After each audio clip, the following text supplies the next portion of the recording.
የትግራይ ፖለቲካ አሁን መስቀለኛ መንገድ ላይ ይገኛል። አቶ ጌታቸውና በሳቸው ዙሪያ ያሉ ኃይሎች ከትግራይ ለማባረር እጅና ጓንት ነው የሰሩት የነ ደብረጽዮን ህወሓት ብሎም የ200,000 ሰራዊት ወታደራዊ አመራሮች አሁን በትግራይ ፊት ለፊት ተገናኝተዋል።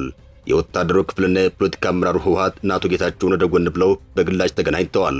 እነሆ አሁን ደግሞ ሌላ አዲስ የፍጥጫ ምዕራፍ በትግራይ እየመጣ ይገኛል። የጀነራሎቹ ቡድን በአንድ አቅጣጫ፣ የነ ደብረጽዮን ቡድን ደግሞ በሌላ አቅጣጫ ናቸው።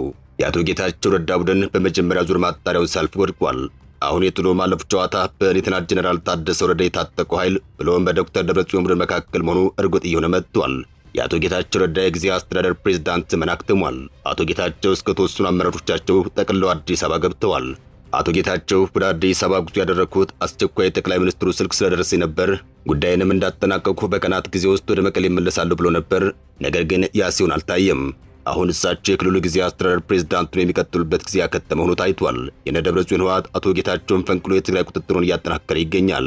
ጠቅላይ ሚኒስትር አብይ አህመድ በትላንትናው ዕለት የፓርላማ ማብራሪያቸው የትግራይ ጊዜ አስተዳደር የቆይታ ጊዜ አብቅቷል፣ ሆኖም እስከ መቼ የኢትዮጵያ ሀገራዊ ምርጫ ለአንድ ዓመት ያክል የሚራዘም ይሆናል። ለዚህ ሲባል ከትግራይ የፖለቲካ ኃይሎች ጋር የሚደረግ ድርድር እንዲሁም የህግ ማሻሻሎች ይኖራሉ ሲሉ ነበር የተናገሩት። ጠቅላይ ሚኒስትሩ ከዚህ በተጨማሪ የሰዎች ወይንም የአመራሮች ለውጥ ይኖራል ሲሉ ነበር ፍንጭ የሰጡት። አቶ ጌታቸው ረዳ ከመቀሌ ሲወጡ ተሸርቦብኝ ነበር ካሉት አፈናና የነፍስ ስጋት ጭምር ያመለጡ መሆኑን ከሰሞኑ ከአንድ በይነመረብ ጋር ባደረጉት ቆይታ መናገራቸው ይታወሳል። አቶ ጌታችን ብቻ ሳይሆን አብረዋቸው የሚሰሩትን ምክትላቸውን ሌተናል ጀነራል ታደሰ ወረደን ሳይቀር በወሳኝ ጊዜ ስልኩን አጥቶ የሚጠፋ በማለት ወርፈዋቸዋል።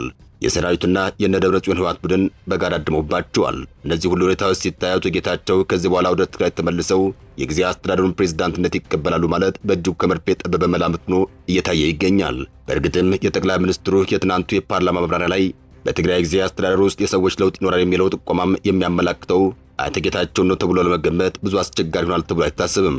አሁን ቀጣዩ ጥያቄ መሆን ያለበት አቶ ጌታቸው ረዳ ትግራይ ለቀቀዋል ከዚያስ የሚለው ነው። የአቶ ጌታቸው ረዳ ከትግራይ ክልል መልቀቅ ቀላል የሚባል አይደለም። ህወሓት በአቶ ጌታቸው ምክንያት ከጥግ እስከ ጥግ ተነቅንቋል። ህወሓት እንደ ፖለቲካ መልአክ የሚታይበት ዘመን እንዲያበቃ አድርጓል። አቶ ጌታቸው ረዳ የነ ደብረጽዮንን ግማሽ ክፍለ ዘመን የቆየን ህወሓት አፍረክርከውታል። ወጣቱን አነቃንቀዋል። የቀድሞዎቹ ህወሓት አመራሮችና በርካታ የትግራይ ምሁራን ሳይቀሩ ህወሓት በአፍንጫችን ይውጣ ያረጃ ፈጀ ኮሚኒስት አገዛዝ ነው፣ አዲሱን የትግራይ ትውልድ አይመጥንም በማለት ሞግተዋል። እነዚህ ሁሉ ሁኔታዎች ሊፈጠሩ የቻሉት አቶ ጌታቸው ከነ ደብረጽዮን የፖለቲካ አቅፍ አፈንገጣቸው ነው። በርካታ የትግራይ ወጣት የህወሓት አገዛዝን አውግዟል። ምናልባት ይህ ከ3 እና ከ4 ዓመታት በፊት የማይታሰብ ነበር። አሁን ነገሮች ተቀይረዋል። ያልተቀየሩት ህወሓትና በአሁኑ ሰዓት ህወሓትን እየመሩ የሚገኙት የህወሓት አመራሮች ብቻ ናቸው። አሁን አቶ ጌታቸው ረዳ ትግራይን ጥለው ወጥተዋል። እሳቸው ትግራይን ጥለው እንዲወጡም ሁለት አካላት ሰፊው ሚና ተጫውተዋል። አንደኛው በነ ዶክተር ደብረጽዮንና በነ ፈትለወርቅ ገብረ እግዚአብሔር ወይንም ወንጀሉን የሚመራ ህወሓት ሲሆን ሌላኛው ደግሞ የታጠቀው ሰራዊት አመራሮች ናቸው። አሁን ደግሞ በቀጣይ መፋጠጡ የእነዚህ ሁለት አካላት ተራ ሆኗል። እነዚህ የሰራዊት አመራሮች የተባሉት በኢትዮጵያ መከላከያ ሰራዊት ውስጥ ሲያገለግሉ የነበሩ ጡረተኛ ጀነራሎች ብለውም የጦር አመራሮች ናቸው። የሁለት ዓመታቱን የትግራይ ጦርነት መርተው ያዋጉና ወታደራዊ አመራሮች መሆናቸውን ማስታወስ ግድ ይላል። እነዚህ የጦር አመራሮች የቀድሞውን የትግራይ ልዩ ኃይል በእርሾነት በመጠቀም የትግራይ መከላከያ ሰራዊት ወይም TDF የተባለውን ተዋጊ ኃይል ያደራጁ ናቸው። ከህወሓት ጋር የአንድ ሳንቲም ሁለት ገጽታ እንዳላቸው ይነገራል። ሁለቱም ኃይሎች በአቶ ጌታቸው ረዳ የሚመራውን የትግራይ ክልል ጊዜ አስተዳደር በእጅጉ ፈትነዋል። በመጨረሻም በግልጽ ከነ ደብረጽዮን ህወሓት ጎን በማለት የድጋፍ መግለጫ እስከማውጣት የደረሱ መሆናቸው አይዘነጋም። እናም በመጨረሻ ከብዙ ውጣ ውረድና ውዝግብ በኋላ አቶ ጌታቸው እንዲሁም የኃይል አስተላለፋቸውን ከእሳቸው ጋር ያደረጉ ጀነራል ጻድቃን ገብረትንሳኤም ቢሆኑ ትግራይን ለቀው ወጥተዋል። አሁን ትግራይ ሙሉ በሙሉ በነ ደብረጽዮን ህወሓት እጅ ገብታለች። ከነ ደብረጽዮን ቡድን ጋር አንድ ላይ ሆነው አቶ ጌታቸው አስተዳደርን ሲያዋክቡ የነበሩት ጀነራሎችና የህወሓት አመራሮች አሁን ፊት ለፊት ተገናኝተዋል። የአቶ ጌታቸው አመራር ላይ ለማመጽ የፖለቲካ ፍቅር ውስጥ የከረሙት ሁለቱ ኃይሎች አሁን በግልጽ ፍቅራቸው ድረስ ይጓዛል የሚለው ጉዳይ በሂደት እየጠነከረና ግልጽ እየሆነ የሚሄድ ይሆናል። የነ ደብረጽዮን ህወሓት የአቶ ጌታቸው ረዳና ጓዶቻቸው ከትግራይ መውጣት ተከትሎም በክልሉ ያለውን ቁጥጥር ጠበቅ እያደረገ መሆኑ እየተነገረ ይገኛል። ባለፉት 2 ዓመታት ከአቶ ጌታቸው አስተዳደር ጋር በመሆን ህወሓትን ሞግተዋል የተባሉ ወጣቶች እየታደኑ መሆኑን የሚያመላክቱ መረጃዎች እዚያው ከትግራይ እየወጡ ይገኛል። አንዳንዶች በህወሓት አመራሮች ሊከተል የሚችለውን እስርና እንግልት በመስጋት ክልሉን እየለቀቁ መሆናቸውም እየተነገረ ይገኛል። የሰራዊቱ አመራሮች ታጣቂዎቹን ዳግም ማደራጀት መጀመራቸውም እየተነገረ ነው የሚገኘው። ባለፈው ሳምንት አድዋ ላይ የታየው ወታደራዊ ትርኢት የዚህ እውነት አመላካች ነው እየተባለ ይገኛል። አሁን ወሳኝ ጥያቄ የሚነሳው በአቶ ጌታቸው አመራር ላይ በጋራ ሆነው ያመጹ ወታደራዊ መኮንኖች ብሎም የህወሓት አመራሮች አሁንም በነበሩበት ፖለቲካ ትብብር ይቀጥላሉ የሚለው ጉዳይ ነው። ህወሓትን አሁን በበላይነት የሚመሩት ዶክተር ደብረጽዮን ገብረ ሚካኤል፣ ፈትለወርቅ ገብረ እግዚአብሔር ወይም ወንጀሉንና አቶ አማኑኤል አሰፋ ናቸው። የወታደራዊ ክፍል አመራሮች እነ ሌተናንት ጀነራል ታደሰ ወረደ፣ ብርጋዴር ጀነራል ምግብ ኃይልና ሌሎች በርካታ ጡረተኛ ጀነራሎች ናቸው። አሁን ባለው ሁኔታ እነዚህ ሁለት ኃይሎች በትግራይ ጊዜያዊ አስተዳደር የመንግስት ምስረታ ውስጥ ከ80 በመቶ በላይ የሚበልጠውን የሚይዙ ናቸው። ህወሓት በጊዜያዊ አስተዳደር ውስጥ የ51 በመቶ ድርሻ ነበረው። ሰራዊቱ ደግሞ በሁለተኛ ደረጃ የሚከተል ነው። በመንግስት ውስጥ የትግራይ ምሁራን በሚል ድርሻ የነበረው የጀነራል ጻድቃን ገብረትንሳኤ ክፍል አሁን የለም። ጀነራሉም ቢሆኑ ትግራይን ጥለው ወጥተዋል። ከዚህ ውጭ ለትግራይ ተቃዋሚ ኃይሎች ተብሎ የተተወ አነስተኛ ክፍል ቦታ ከአንድ ተቃዋሚ ፓርቲ በስተቀር ሌሎቹ ራሳቸውን ያገለሉ መሆናቸው አይዘነጋም። እናም እነዚህ ሁኔታዎች አሁን ባለ ኃይል አሰላለፍ ህወሓትና ጦሩ በጊዜያዊ አስተዳደሩ አወቃቀር ውስጥ የኃይል በላይነት ይዘው ይቀጥላሉ እንደማለት ነው። ጠቅላይ ሚኒስትር አብይ አህመድ በትናንትናው ለፓርላማ በሰጡት ማብራሪያም የጊዜያዊ መንግስት የተወሰነ ማሻሻያ ተደርጎበት ቀጣዩ ምርጫ እስከሚደርስ ድረስ ይቀጥላል ሲሉ አስታውቀዋል። ይህ ማለት ቀጣይ ድርድሮች ጭምር ይኖራሉ እንደማለት ነው። በዚህ ረገድ እነ ዶክተር ደብረጽዮን ተሳክቶላቸዋል ማለት ይቻላል። አቶ ጌታቸው መቀሌን ለቀው አዲስ አበባ ከገቡ በኋላ እሳቸውን ያባረሯቸውን የነ ደብረጽዮን ቡድን ጠቅላይ ሚኒስትር አብይ አህመድ ተቀብለው ማነጋገር አይገባችም በማለት ያሳሰቡበት ሁኔታ የነበረ መሆኑ ይታወሳል። አሁን ባለው ሁኔታ በጠቅላይ ሚኒስትሩ በኩል የአቶ ጌታቸው ማሳሰቢያ ተቀባይነት ያገኘ አይመስልም።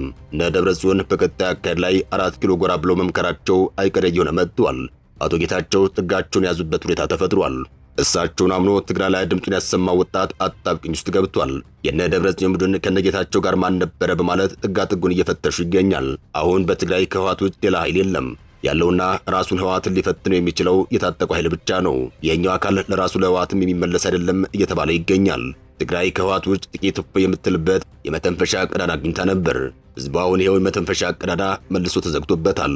አሁን ያለው ሁለተኛ የፈተና ምዕራፍ ነው። እሱም አይቀሬ ነው የሚባልለት የህወሓት ፖለቲካ አመራሮችና የወታደራዊ አመራሩ ፍጥጫ ነው። አሁን ደግሞ በተራው እርስ በራሱ ፊት ለፊት የሚፋጠጥበት የጊዜ ጫፍ ላይ ደርሷል። የነ ዶክተር ደብረጽዮንም የነ ታደሰ ወረደን ቡድን በትግራይ ጊዜ አስተዳደር ውስጥ የመንግስትነት ድርሻ አለው። አንድ የታጠቀ ባለጠመንጃ ኃይል ፖለቲካ ውስጥ ምን አግብቶት በትግራይ ጊዜ አስተዳደር ውስጥ የመንግስትነት ድርሻ ተሰጠ የሚለው ጥያቄ በራሱ እንቆቅልሽ ሆኗል። ያም ሆኖ ግን አሁንም ሁለቱ ኃይሎች የሚፋጠጡበት ጊዜ እየመጣ ይገኛል። ይህ ብቻ ሳይሆን በሰራዊቱ አመራሮችና በራሱ በታጣቂዎች መካከል አዲስ ፈተና መፈጠሩ አይቀሬ ነው። ጉድ ሳይፈታ በየካምፑ የተቀመጠ ከ200 ሺህ በላይ ሰራዊት እንዳለ ይነገራል። ቀለብ፣ አልባሳት፣ የኪስ ገንዘብ ያስፈልገዋል። ታዲያ ሰራዊት አንዱ ከጎደለበት ከባድ ነው። የሰራዊቱ አመራሮች ለሚመሩት ሰራዊትን ካላሟሉ ጸባቸው ከሚመሩት ሰራዊት ጋር ይሆናል። አሁን ባለው ሁኔታ ደግሞ በትግራይ ለዚህ ሁሉ ሰራዊት የኪስ ገንዘብ መስጠት ይቅርና ቀለብ ማቅረቡ ጭምር ፈታኝ እየሆነ እንደሚሄድ መረጃዎች እያመላከቱ ናቸው። በእንዲህ አይነቶቹ ፈታኝ ሁኔታዎች አዛዡና ታዛዡ እንዴት አብረው ይቀጥላሉ የሚለው ጉዳይ ጥያቄ ሆኖ እየተነሳ ይገኛል። በፌዴራል መንግስት በኩል ትጥቃችን ፍቶ ዲዲአር ፕሮግራም ይፈጸም የሚሉ እንቅስቃሴዎች ከተጀመሩም ዋላ ደር ብለዋል። የተጀመሩ ሂደቶችም ነበሩ። በነበሩበት መቀጠል ያልቻሉ ሂደቶችም እየተነቃቀፉ ይገኛሉ። አቶ ጌታቸው ረዳ የዚህ ፕሮግራም ደጋፊ ነበሩ። የነ ደብረጽዮን ቡድን ዲዲአር የሚባለውን ፕሮግራም ዳርዳር ማለት ከጀመረ ዋላ ደር ብለዋል። በተለይ ከቅርብ ጊዜያት ወዲህ የዲዲአር ፕሮግራም ትግራይን ትጥቅ የማስፈታት ፕሮግራም በማለት በግልጽና በአደባባይ ተቃውሟቸውን እያሰሙ ይገኛል። እናም በዚህ መልኩ ከዚሁ የዲዲአር ፕሮግራም ጋር በተያያዘም የህወሓት አመራሮችና ወታደራዊ ክፍሉ መፋጠጥ ውስጥ የሚገቡት ራሳቸው ከሚመሩት ሰራዊት ጋር ብቻ ሳይሆን ከፌዴራሉ መንግስት ጋር ጭምር ነው እንደማለት ነው። የነ ደብረጽዮን ቡድንና ወታደራዊ አመራሮቹ ከኤርትራ መንግስት ጋር ሚስጥራዊ ግንኙነቶችን ማድረግ ጀምረዋል የሚለውም በፌዴራል መንግስቱና በትግራይ ኃይሎች መካከል ከፍ ያለ መተማመን የፈጠረ መሆኑ እየታየ ይገኛል። ከቅርብ ጊዜያት ወዲህ በፌዴራል መንግስት አመራሮች በኩል የሚሰሙ ድምጾችም የኑሮ የጥርጣሬ መኖር የሚያረጋግጡ ሆነው ይታያሉ። የትግራይን ፖለቲካ በተመለከተ የቤት ስራው ገና አላለቀም። የአቶ ጌታቸውና የቅርብ ሰዎቻቸው ትግራይን ለቀው መውጣት በክልሉ ሌላ አዲስ የውስብስብ ምዕራፍ መክፈቱ አይቀሬ መሆኑን የሚያመላክቱ ሁኔታዎች ከወዲሁ እየታዩ ይገኛል። አበቃን። መልካም ጊዜ ተመኘን።